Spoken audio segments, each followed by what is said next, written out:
sachez que comme ça va bazolo bakeno mituka o bande vanda awa et ça la paix musala to éviter musala. Fidèles téléspectateurs, je ne savais pas qu'on a déjà commencé l'émission. Aïe aïe aïe aïe paradis. Bonjour à vous, là où vous êtes na Pesibino Mbotemingi, fidèles téléspectateurs. C'est comme ça que nous commençons notre émission. Écoutez les bisous en plein Masolo. Il y a la ville-province de Kinshasa, aussi il y a la République démocratique du Congo. Voilà, Neslouté, les simples messieurs, les simples journalistes est là pour faire que son travail. Comme j'ai toujours dit, chercher l'information, traiter l'information et diffuser les formations. Voilà, cette fois-ci nous sommes venus pour parler de 4 choses majeures qui est au menu de notre émission d'aujourd'hui. Il y a Libosso Ezali arrivé à Pape, Yami Balé Ezali arrivé à il y a Roi, il y a Belgique, il y a Misato Ezali, guerre, il y a Est retombé Nango pour la République démocratique du Congo Mobimba, et puis il y a 4 Ezali, Kinshasa, Bo, Peto, soit Kinshasa, dans quelques mois au Etikali, pour tout kende ba élection. Qu'est-ce que Kinshasa reflète pour vendre image? Il y a président de la République Topé, il y a Kinshasa Bopeto, parce que Kinshasa Bopeto jadis et Zalaki slogan, mais c'est là ce que nous sommes en train de voir, je ne sais pas. Tout le monde a petit à petit relié slogan, na faisabilité, na yango. Alors voilà. Parce que nous parlons de Kinshasa Bopeto, parce que nous parlons de ces 4 actualités, je reçois pour vous un grand monsieur, je reçois pour vous un invité habitué de cette émission. On est toujours proche quand il y a des actualités qui ne refusent pas notre invitation. Lui, c'est M. Jean Mangalibi Mosengo. Voilà. Pendant que je m'en vais vers lui, écoute, chapeau à toi, M. Jean Mangalibi. Bonjour. Bonjour, de connaissance. Qui m'ezali? Ndambadali Kimezali. Natuni Kimia. Ndambadali Kimezali. Ah, voilà. Monsieur Jean Mangalibi, tu es sous ce que une fois de plus pour notre bêta masolo kaka ndenge mboka ezali kotambola mais tous 4 actualités phares autour bêta au-delà ya parenthèse sous to fongola mais to bêta na masolo il y a 4 actualités phares na biso. Monsieur Jean Mangalibi, roi de Belgique na République démocratique du Congo. Vous informez? Oui, donc c'est bon. Et là, parce qu'avec la Belgique, tu as une histoire, on doit arriver à le savoir.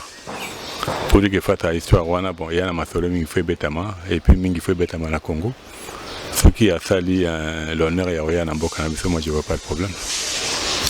Voilà, ce qui a sali l'honneur en Bocanabiso, on trouve un problème. Mais quand tu vois le roi vient pour palper du doigt ce qu'a été la République démocratique du Congo, soit le Congo belge et la République démocratique du Congo pendant 18 ans passés, 3 ans ou 4 ans passés, et puis pendant tout ce temps passé, en absence de Bango, ton absence, il y a même mise, il y a Belgique dans la République démocratique du Congo. Comment tu peux définir ça? Pour nous d'abord congolais, c'est choquant, comme on a roi, il y a un pays qui a honneur pour les rois, comme on a que non, ils n'étaient pas là, mais le pays a pris quand même l'envol. Maintenant, Robanga Souga Lokola Bamisusu Obayaka, Tomona Moussene Giron, quand on y a l'université de Kinshasa Zongi à Kenda Okufa, tout le monde la religieuse qui a ISPT Gombe, c'était la même chose. Comme on a les lois au Congo, c'est une désolation, on doit arriver à les reconnaître. On n'a pas avancé. Ça, c'est une réalité. Tout le monde va même pousser, mais pousser comment? Tout le monde va balabala. Et comment? C'est ce qu'on arrive à savoir. Quand tu as eu Eza Nini, roi Azala satisfait ou Azala non satisfait? A piqué crise. De voir qu'il y a un an, tant roi Baudouin, il a fait un pays prospère. Il y a eu tant roi Baudouin, qui faisait la première production, il y a cacao, il y a café, il y a caoutchouc. Il y a eu Tokomi Bamandian. Tu vois, pour dire que nous avons pas piqué crise. Mais quand même, tant aux zonga, tant à macadam, tu as des bandes gauche, des bandes droite, mais comme 4 gauche, 4 droite, quand même, il y a un tapé Nagolo Bassoni. Il y a un tapé des moutons. quand même, on est quand même fierté à la République démocratique du Congo. Moi je crois les loyaux le principe il y a la vie. Il y a un élément très capital. Pas bien en règle de l'art. Pour dire que ma cambre est dans les normes. Tu vois, les lois au Congo, dans le bien tout le monde a des immeubles. Et qu'on a tout le monde a des conditions. Tout le monde a des balayés minés. C'est dans les normes. À capable de faire un na mona badbaka te kola séparateur. Pour dire qu'il y a la vie, il ne faut pas tout y a pour peut-être tant de accueillir et tout ça. Réponse là. Comme on est les deux soit qu'il y a une unique à Olé Latin. Ce qu'il y a baki on attend wana. Université Luvanium, à une atteinte de la Combe. Atteinte de Kalina. À Olé Latin. Mais dis-moi, sur la Royal, on a que les immeubles, ils ont réfectionné, et puis le ministère des côtés kuna au lieu place, il y a la population va habiter, ils ont quand même fierté à la République démocratique du Congo, Papa Mangalibi. Place Royale. Et quand on était dans Maïcha Park, a vu vraiment une spoliation. Il n'y a pas un endroit où il y a un côté qui est allé vraiment, non. À chaque pas, il y a un problème. Où l'État a du mal à s'assumer pour récupérer le tout. Et jusque là, bon, il y a un niveau, il y a le balito to menaka, to dénoncer to pesa ka piste à solution. Quitte à moto à Zali Nesika, que je prends la décision qui s'impose, même malgré que c'est impopulaire. Mais c'est pour l'intérêt général, c'est bon. Mais c'est pas ce qu'on est en train de vivre. L'histoire même, il y a Yomo Bengue au Betty du Solar Royal. On doit avoir des correspondances à Tangwana. Pour essayer d'aller les au Maïcha Park. Je crois qu'on doit avoir la correspondance du ministre à l'époque qui dénonçait qu'il a failli être corrompu par Bateau Bata pour occuper Maïcha Park. Les pommes dans le niveau. On peut avoir des bureaux, appartements comme un bureau. C'est la problème. Mais il faut récupérer tout l'espace. Parce que c'est à l'État. Mais Papa Mangalibi, d'accord, c'est ça. Oui. Atika qui va usine na Congo. General Motors. Atika qui va usine na Tangana Comboté. Tout d'un alimentaire industriel. Il peut passer la voir. Tu vois, les loyaux, bon, on ne doit pas être fiers de nous. Mais tu vas nous dire Papa Mangalibi, s'il vous plaît. Atika qui va usine, alimentaire Kingabois. Industriel, à côté de l'usine, à côté de l'usine, il y a Kintoko, à côté de l'usine, il y a un partenariat privé-public entre hôtels de ville, les Indo-Pakistanais, il y a Kintoko, à côté même quand même usine, c'est aussi la fierté de la République. Il ne faut pas se moquer du Congo ou bien des Congolais. Le Congo vient de quelque part. Ils allaient beaucoup et ça la fierté de l'Afrique. Avant l'indépendance, l'aéroport d'Indjili était parmi les plus grands et les plus beaux en Afrique, parmi les 3, parmi les 5 premiers ou les 5 meilleurs. Aujourd'hui, c'est dans quel état? Les lois, je crois, comme on l'a toujours dit, c'est une des années beaucoup c'est bon gars. Tout ça, beaucoup normalement, qui sera grand en tout? Les jours où les autorités prendront conscience, ils vont chercher à tirer la population vers le haut et que la population accepte de les accompagner. Les choses seront différentes. D'un côté, dans le d'autre part, dans le bac, c'est bon, aïe, à côté, Batika, Malam, à côté, Mboka, ça peut être à plat, et que dans les années à venir, Mboka est bon gars. Et qu'au cas où il est en vie, il y a quand même que le Congo est autrement quoi. C'est ce que vous avez là. Les lois qui par exemple la clinique quinoise, à mon dans quel état? À quel anglais ma pareil? Alors on n'a que visé la clinique quinoise. amona ndako ya ndambo ya terrain clinique chinoise bateka on va toka immeuble moko boye qui n'a rien à voir avec clinique chinoise. Tu vois, pour dire que les loyaux, nous devons reconnaître qu'on a failli. Je vais bien, le roi ne vient pas pour nous juger. Mais quelque part, là, Congolais a notre âme et conscience. On doit reconnaître que la manière dont on a eu à gérer le pays jusqu'à nos jours est dans la montée. Il faut tout comment on doit faire pour que le Congo soit à l'envol. Quand tu fais cette autopsie, Papa Manga, tant on l'autopsie à la République démocratique du Congo, au Monaco, le pays est couffé dans le domaine boy, dans le domaine boy. Géographiquement parlant, par rapport il y a temps, on a situé déclin de la République démocratique du Congo à temps ni. Bon, il faudrait que Ebanda depuis Mobutu. Hein. On doit les reconnaître depuis Mobutu. Quand il y a eu cette histoire de réorganisation, on doit les reconnaître. Kabila a essayé de faire quelque chose, il a essayé. Mais c'est fait qu'il fallait assassiner parce qu'il était dangereux. Bon, le sénateur a vu, il a fait ce qu'il peut, au moins lui s'est enrichi, le pays s'est appauvri. Maintenant on est avec le président Félix. Toro Kitaka reste à la réalité. On doit la reconnaître. Si on a fait de la calelo, on doit sentir, mais on ne sent rien. C'est comme si on sait encore les balles pendant qu'il y a un délit. On est face à cette réalité, il faut le reconnaître. Mais nous croyons que ce pays va aller. Il y a un beau cas. Et donc, peut-être avec ce kimia. Et donc, il y a surtout la création de la conviction là, où est Zamabe, où est Zamalam, où est Zamabe, où est Zamalam. Parce que toi, ferme conviction qu'il y a beaucoup de gens. Voilà, par rapport à cette ferme conviction et la foi aux Anangwana, cela m'envoie directement, il y a qu'à changer page, tout Beta Masolo est arrivé à Pape, la République démocratique du Congo au mois de juillet.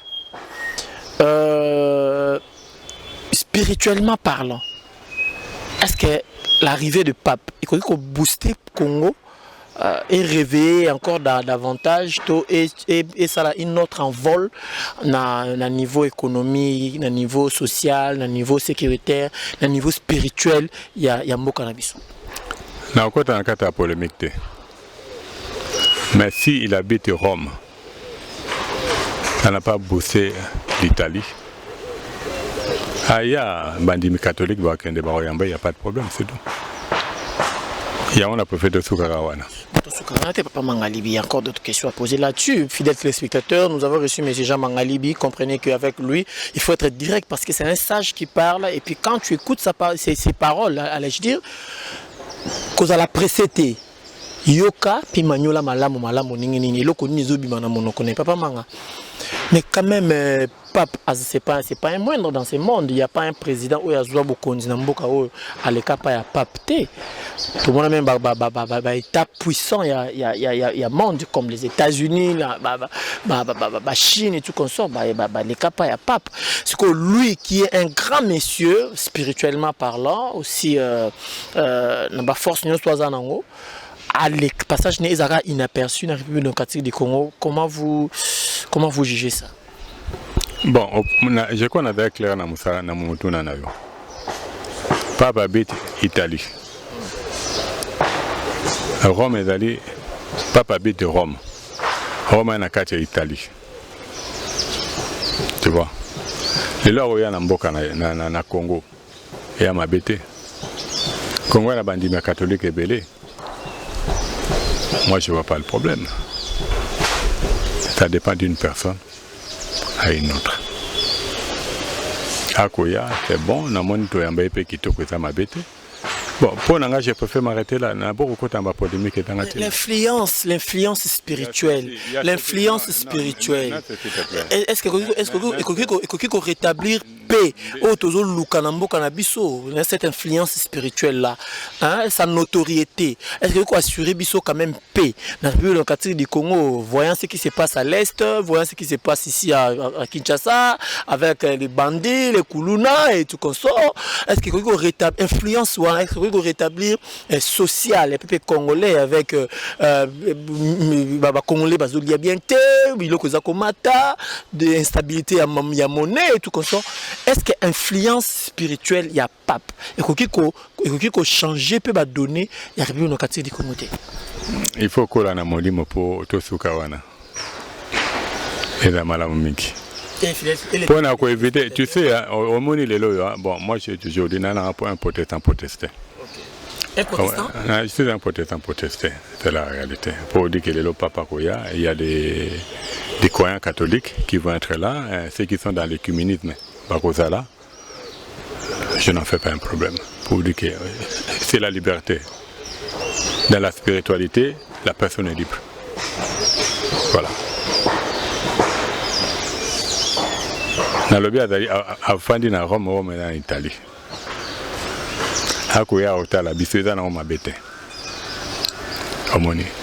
Si l'Italie était réellement prospère, tel que nous montre les choses, d'accord, bah voilà, c'est bon, mais c'est fait que bon, il vient, nous devons le respecter. Adam Otoyo, c'est parmi des personnalités que nous devons respecter. Tu comprends? Mais c'est sur base de ça. C'est sur base de ça que je suis en train de vous poser la question. Laisse-moi terminer. Il y a de ces choses, Congolais pour aller. Il faut aller en attendant qu'il y ait ballon à Taouliate. Pour dire qu'il y a Makamoumsou, c'est à l'homme lui-même de prendre une décision. Tout en étant être boosté quand même. Tu sais, on n'a pas besoin que par rapport à ta façon de voir les choses. Oui, l'esprit de Dieu est là sur toute personne. Pour l'ouquiller comme il se doit. Parce qu'il ne faut pas aller là comme dans le Congo. Pour aller à Malam, il faut que nous écoutons Moutou pendant que il y a lobby qui est tous à discipliner.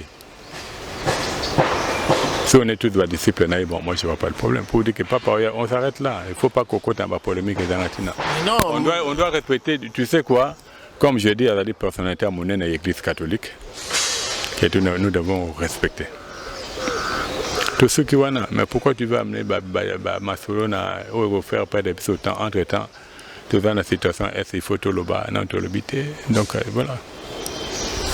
Faut directement pour te mettre ma solo la station à est il va sika ba congolais le kolanga ina yom to la biso to perdre vie to perdre bande ko na biso to perdre bana ba maman ba papa pona iloko oyo to yebi motu na makoloti papa manga. Quand tu regardes la situation de l'est, ils ont fait réfléchir yo ndengeni sur le pays.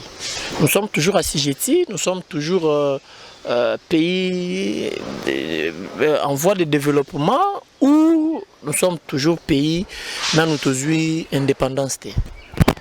Non, non, ça la mingue. Bon, ce qui est bien aujourd'hui, c'est l'ennemi qui a peur. Là, c'est que la population congolaise doit savoir. Aujourd'hui, Kagame a tellement peur.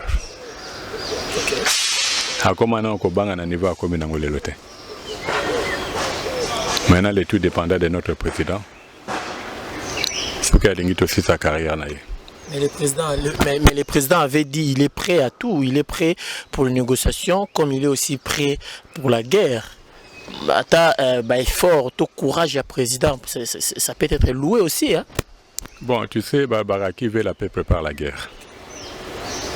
Les loyaux, tu sais, situation à Est, on a perdu plus de 12 millions de Congolais. Et puis, président Lokola Kagame, Adam Otoyo, notre président doit avoir beaucoup de sagesse pour nous recevoir la malam. Parce que les autres de l'hôpital, il y a un génocide. Il est dedans. Ce que nous avons fait, c'est que nous avons fait moko. Nous avons négocié, non? Pas négocié avec tout le monde. il a dit prêt à tout. C'est là où on a conseillé un président. Aucun de guerre. Entre-temps, la diplomatie est à Rosala. Au lieu de toute la diplomatie liboso. Donc au moins, tous les jours, hein, malgré le président parlait de la diplomatie, les infos, M23 avait encore tué. Dernièrement, il y a eu des de nos militaires au Babomaki, je crois, il y a des Bakoufi, je crois 5 ou 7 batailles blessés. Pour dire que lui n'est pas prêt à lâcher. C'est un métier qui se joue avec le temps. Moutabongo, Bakary Sakaïta. Le président doit arriver à savoir qu'il dirige un pays qui n'est pas moindre. Comme on l'appelle, pays continent. Pays de la grâce. Pays où il y a la main de Dieu. Il ne faut pas banga. Par rapport à la situation de l'Est, la population est derrière. La population est derrière, mais on a attendu, on a vu le communiqué ou dans le tweet, le ministre de la Communication dit que non, nous avons repris la diplomatie, les négociations avec le Rwanda. Yosa Congolais, tu es d'accord avec les négociations ou tu es d'accord avec face à face? On doit faire la guerre avec le Rwanda. Nabi n'a pas contre négociation, mais nous devons entrer dans le Rwanda. Les fils, c'est pas la mémoire. Il y a des qu'on a vu sur le balcon au Bomatélelo. Tu sais, par rapport à Congo, si on est faible, il faut lâcher. Si tu es faible, tu lâches. Homoni, les 3 jours, Congo a bêté Massas comme il se doit. Ils sont allés dire à la presse internationale, j'ai lu sur France 24, ils étaient prêts à faire la guerre avec le Congo. Mais Batabongo, Borotika, Bango, mais nous, allez-y, on y va. Toko Takuna avec la population. Parce que les loyaux, tu sais, quand nous devons compter le nombre de nos frères et sœurs qui sont en train de violer, de tuer, de tuer même enterrés vivants et de brûler. Moi je crois qu'il faut le récit l'ambalamoko. Moutou à l'obino bino regarde à quel apôtre à l'obino ngana ko yamba ba réfugié. Parce qu'il y a un espace. Après qu'il y a un Congo Brazzaville à l'obino un espace à un Congo Brazzaville à PC Mabélé. L'Isra Mabélé kota que vous avez Mabélé ango. Pour y aller au côté du Congo. Nous avons besoin de confiance. Moi, je crois que quelque part là, le président doit se réveiller. Il doit arrêter de parler avec Kagame. Ce qui m'énerve dans ça, c'est quoi? De voir que Kagame est assis dans son pays. Il n'y a que notre président qui continue à voyager pendant le ban. Mais non, arrête. Reste au pays, tu commandes la guerre. Envoie le ministre des Affaires étrangères s'occuper de la négociation. À s'embêter le président Fachi. S'il a un ministre des Affaires étrangères, il y a Fanda, comme Azali, le commandant suprême des forces armées congolaises. Il dirige la guerre. La diplomatie, on laisse au ministère des Affaires étrangères et puis nous dévolons. Pourquoi aux autres guerre, aux a très strict, très sérieux, avec tout ton cœur, avec couleur? Qu'est-ce qui se passe? C'est seulement le Rwanda, il y a quelque chose caché dedans. Dans la force des armées, ils ont la main de Dieu. Ils peuvent aller, vous allez voir. Tout mes caca même pendant 1 mois, vous allez voir. Je ne crois même pas que Kagame a assuré le pouvoir. Tout mes caca, c'est tout. Mais comme me mandé tout même à Boy, on va continuer les morts. On va continuer à compter nos frères. C'est pour cela il faut tout 4 ponts.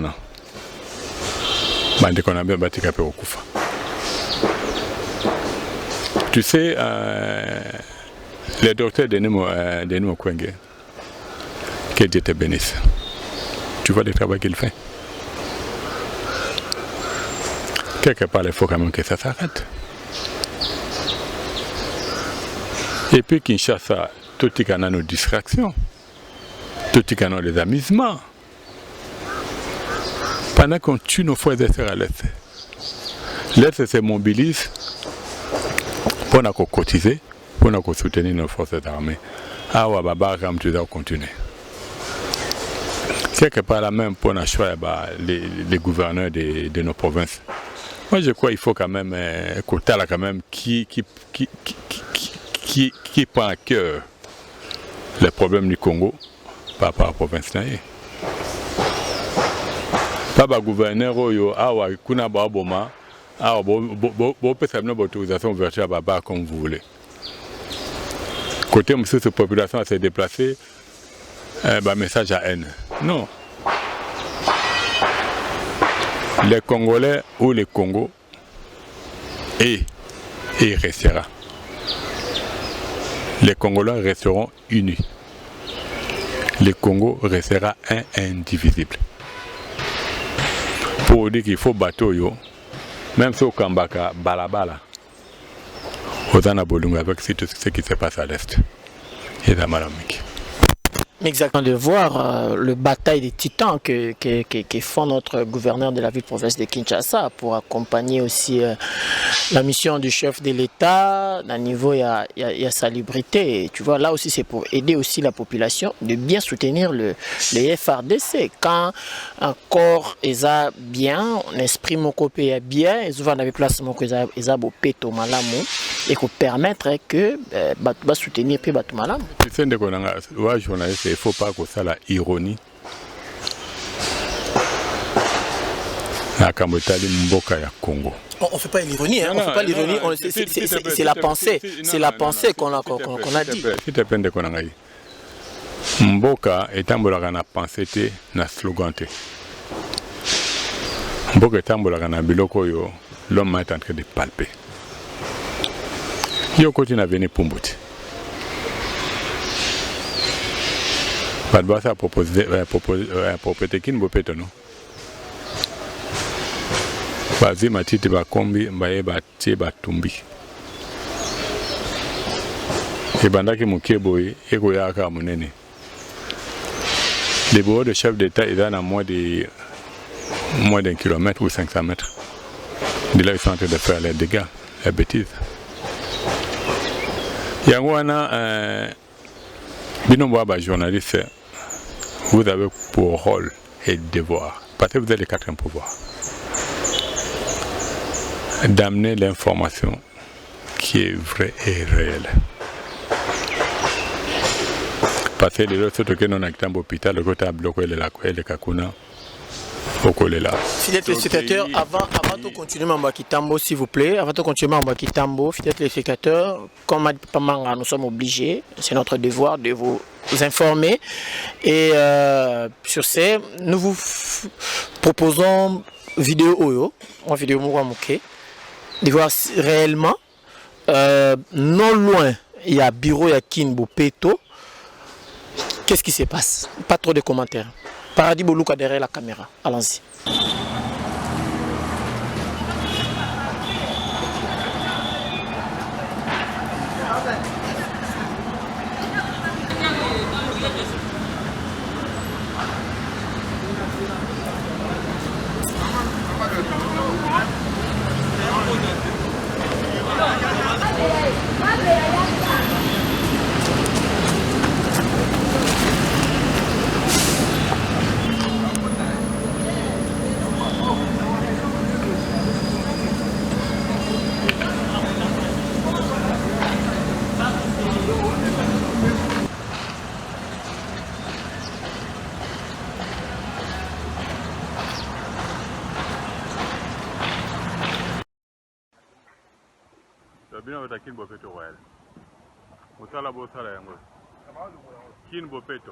C'est bien ça. Tenez Kinbopeto. Là, c'est la ville. Voilà. On a fait un élément hier, on a dénoncé cela. On se rendra compte que c'est réellement les gens de Kinbopeto. Ta boîte est là, ton image est là. Voilà le travail que la ville est en train de faire. vous ferez bien, monsieur le gouverneur, de venir mettre notre bureau de Kinbopeto ici, comme vous avez fait de l'autre côté. Merci. Voilà, TVza Radio T. TVza Radio Tochena Litoi. Kotozo fina téléphone, kotozo yoka information T. Télévision zali ba image. Voilà pourquoi bon ba image te proposer bino nini à quelques mètres d'abord il y a bureau extension il y a Kinbopeto aussi à quelques mètres il y a bureau il y a chef de l'État à quelques mètres il y a permanence il y a ex permanence il y a parti il y a ex chef de l'État à quelques mètres il y a l'institution aminée de la justice il y a Mbo Canabiso. Voilà ce qui se passe. Fidèles téléspectateurs, moi je n'ai pas de commentaires à faire, moi j'ai que des questions à poser. Papa Manga, au-delà il y a spoliation, il y a hôpital, il y a Kitambo. Quand tu vois Avenir, par exemple Avenir Pumbu, ils ont un grand acteur, ils ont un Avenir reconnu na Gombe, comment on a état Oyo. Il semblait que si derrière Makambouana, Bazana Katia gouvernorat et tout comme ça, au-delà de Kinbopeto, des ONG qui sont en train de faire ça. Parce que tout à l'heure, qu'on a information sur les ONG, où Baza derrière, Makambouana, Kubora Matiti, pour saboter slogan chef de l'État, où ils les peuples d'abord. Quand tu vois tout ça, tu vois, aux hommes, c'est le pouvoir du chef de l'État qui est menacé ou c'est la population qui est jetée à la merci de tout le monde? Bon, je crois que tout dépendra de la position du chef de l'État face à Otto Komona. En sachant que Batubayi Bakosaka a venu pour me au Singana Kingo. Comprendre. À respect à son âme. Parce que avec mon ninga na mino aliboso. Tant misala ya pombo et bandi. To bandana ya kutubongisa balabala. O ide ya malamu ya chef de l'État pate balobi. Mokonza mboka ande mutaza simanango. To sepela kimingi. To bandi okita. Nana osala musala. Nange wanakengela musala. Kilomètre boni ya musala. Et que ça talo boni tout est comme on a taloté. Donc on l'a quand on malem à la fin tout le monde a que Moussala ou d'abord quand on a balabala. Pour l'intérêt public. Bah dévier balabala pour faire plaisir. Na gouverneur. Parce que au bureau na Kinbopeto. On va l'obéir, ils ont une autorisation précaire pour dire que quand il y a l'intérêt public, il faut pas délocaliser. Tu vois, ça c'est un. De deux, comme nous sommes à Malamu, et depuis Moussala Wane Banda, tout ça, à Mokonzamboka, bêta tour. Parce que le ministre n'est pas allé à Kambala Mokowa. Tout le monde a été tout le monde pour y aller. Ce que c'est à bêta tout, ce n'est pas pour rien. Parce que les loyaux, ce que par rapport à Kinbopeto, ce bandit coin, petit coin, au moins on a 6 pas 5, 7 poches. Ou à battre Kinbopeto, comme on va à la salité. Ce bandit coin, petit coin, il y a à peine à 400 mètres. Maintenant pour Nanzela Kobongisa Basala Barabala, lettre Bazoua ya Motomora Fanda na Barabala était clair. À l'objet Baosala Moussala, sans respect, il y a règle de l'art. Pour dire que si un technicien a qu'à respecter les règles de l'art, a dit 0 sur 10. Si le président a lobby à se focaliser car on a tronçon ya mukioyo. Faut pas mener ces pères à Kokoya. Kota Kinbopeto, le gouverneur à Kokoya. Après il y aura des dégâts collatéraux, bateau bakokanga kanga.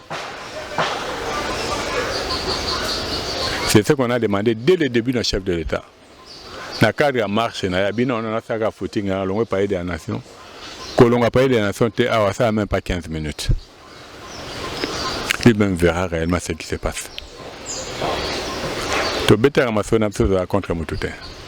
Tu as mon conseiller sur le pouvoir, ceci n'a à réussir dans Ngolo Nzambasali.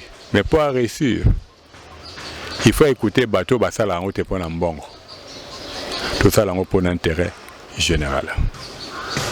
Quand tu bandes que balabalo mabe a benga bateau ils exagèrent. Maintenant c'est rend compte que balabalo onde basali yango. Caniveau na ko buka nango na petenyoso. Pendant que c'est bon tala et un caniveau écologique. Pour les aller botimoli du boulot. Boloni pelouse. Sombo les bêtements et cotima et tamboli, nda maman et melamana mabele. Comme na Kinshasa de l'oyo, tu as vu que ba collecter à mingamine n'est pas bouché. Au moins une grande partie à Maïka na mabele. Ils ont préféré gaspiller l'argent et puis partenariat public-privé. Privé on peut te ébilletté. Baninga da partenariat public-privé, voilà ce qui est privé est bastonné. En échange, qu'est-ce que ce privé là va avoir? On ne connaît même pas. Moussala autant est bandaki. Bah triplex et bah on la voiture quête. Quête. Une société. Bah ça Moussala il y a pas moins de 500 000 $. Bah il y a une quête. Au bas matériel à chanter. Ça montre déjà qu'il y avait quelque chose qui n'était pas correct. Moi nous a jamais cru, on nous a pas écouté.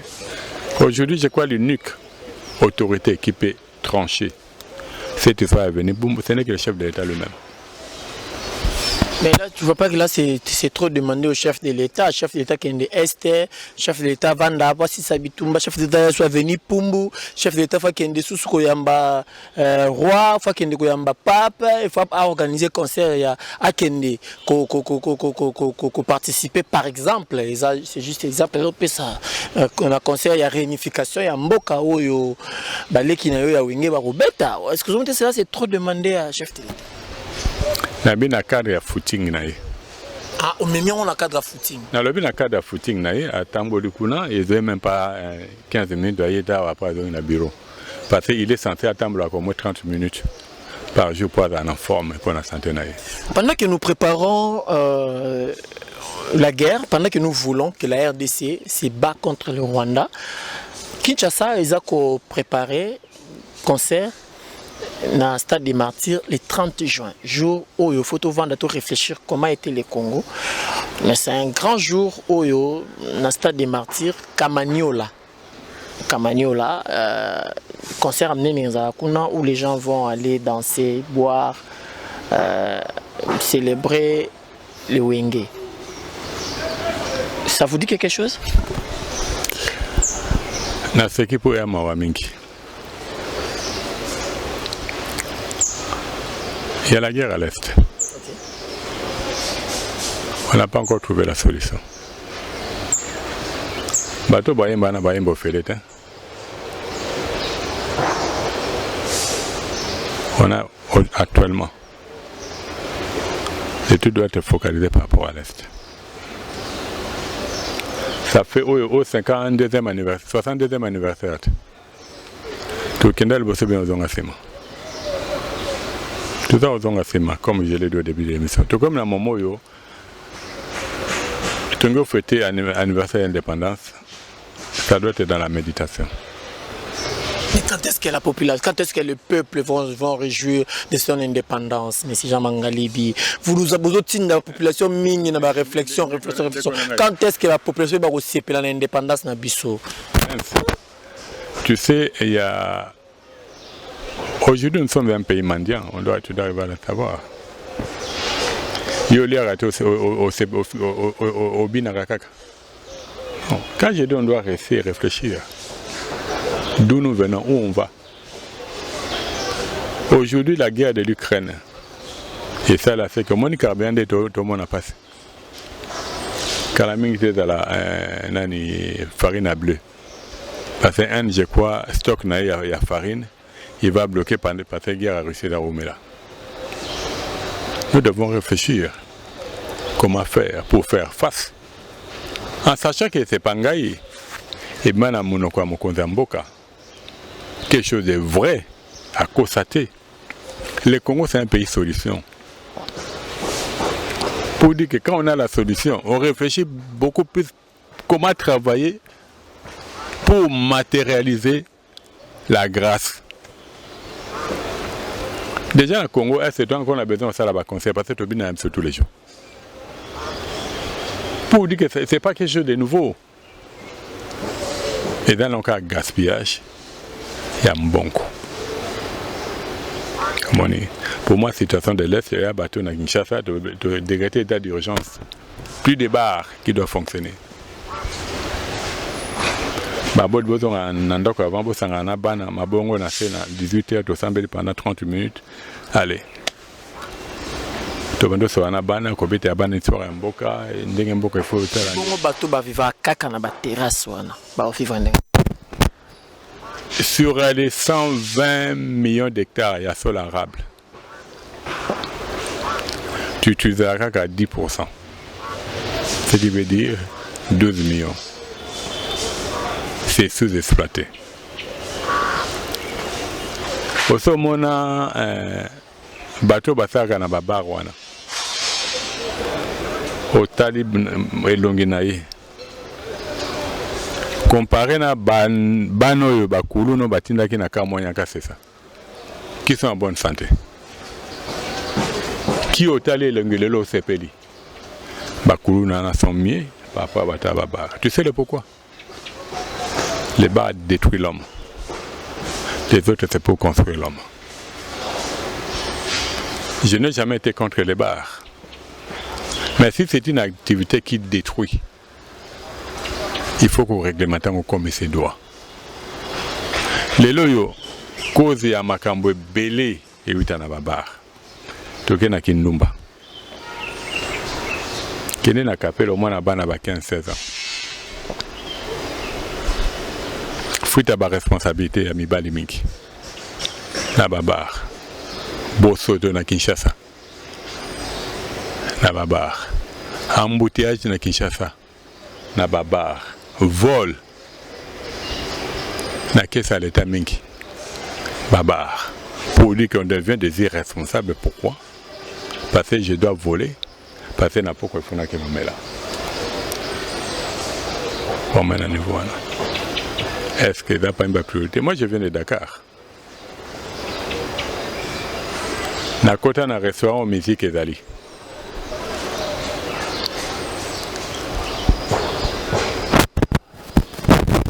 Naza na libanda restaurant eza na esika polele ezo bord ya océan. Na oki musique ite. Na oki à peine musique dans na kota na kata restaurant. To lié to sisi kolia. Tant au bimi, tout comme n'importe quel restaurant, mais quelle la musique est dans la soute. C'est ce que dit la loi congolaise. Mais ce n'est pas ce que nous sommes en train de vivre. Responsabilité, parce que tu connais la responsabilité, c'est un an. Mais tu as vu la Kinshasa, responsabilité, c'est un an. Mais il y a intérieur. Sorti, il y a peut-être ce qui a soukaï, je crois, les mois passés. Alors, il y a un maquillé. Il y a une nuisance sonore. C'est provincial ou national? Au lobby de Kinshasa, c'est le ministre provincial de Tengelito. Qu'on a toujours apprécié quand il était bourgmestre. Qui avait fait de Kitambo commune de Namakele Mingité. Qui n'avait pas besoin d'appareil électronique. Pour nous, il y a Makele, lito et condimate. Natang wana lito inaye. Et ben là, il y a Makele qui m'a cassé bien ma cassette. Il y a comme cela. Et aujourd'hui? Mawati, tout vivant. On a besoin de l'électronique pour ébaquer barre de Makele ma cassette. Ça c'est distraction. Des maîtres avant le baron est à loisir. Au moins il est là, tout ça pour ça. Il y a bateau bana pouvoir. Comme mandat na bango était une année. Barricade bâtir na bango. Pas travailler pour l'amour de cette nation. La population souffre. Même à Kinshasa, il n'y a pas la guerre. Mais fort même sa souffrance est allée. Les autres de Tali Carbian Mawa, transport mawa biloko na dans de mati. Bien que là où il y a la guerre c'est atroce, de voir là où il y a la paix, si on ne sait pas mettre de l'ordre là où il y a la paix, c'est que vous êtes voué à partir vraiment la mawaïeuse. Fidèle téléspectateur, tu commis na souka, vous comprenez que na arraché même parole parce que tu commis na souka. Question moko ya souka penza potosilis. Ya souka penza. Parce que vous parlez de guerre à l'est, au lobby chef de l'État faut avoir concentration surtout à Tinaon à l'est, puis le reste des provinces, il faut décréter état d'urgence pour nous soutenir est. Pendant que tout cas on a quelques mois pour les élections. Vous voulez les élections ou vous voulez qu'on attaque le Rwanda? On fait de tout à la fois, bien que priorité il faut attaquer le Rwanda. Parce que le Rwanda sort de tout attaquant comme il se doit avec notre cœur. Ils n'avaient même pas un mot. Mais c'est l'argent tout ça. Le Congo ne m'a pas de l'argent. Nous avons les 60% des réserves de coltan mondial. Qui est exploité par les Indo, par les Indiens et les Chinois. Et qui est traité au Rwanda, qui ne produit même pas un gramme de coltan. Là, on n'en parlons même pas.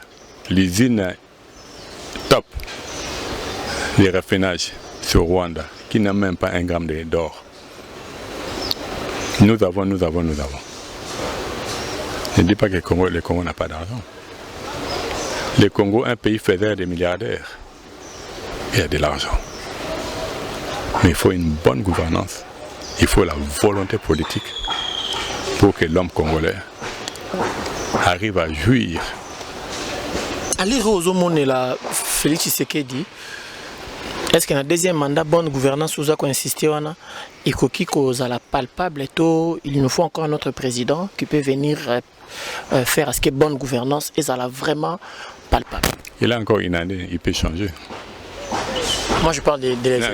Il a encore une année, il peut changer. S'il ne peut pas changer, je ne crois pas qu'il a un deuxième mandat, il va changer. Il a encore une année, il peut changer. S'il ne peut pas changer, même si on lui donnait 3 mandats, il ne va rien faire. Tokomi Siko na Souka, mais dans les années passées, tout le monde qui M. Jean Mangalibi accompagné dans quelques structures en train de combattre l'ex-gouverneur André Kimbuta sur spoliation, sur le détournement de terrain et bien. Mais cette fois-ci, ça s'est fait purement, mais on voit rien, silence radio, je ne sais pas ce qui chef des foyers audité, qui tu es déjà corrompu ou pas. Je ne sais pas si tu as un dernier mot à dire, parce que tu as commis dans Souka.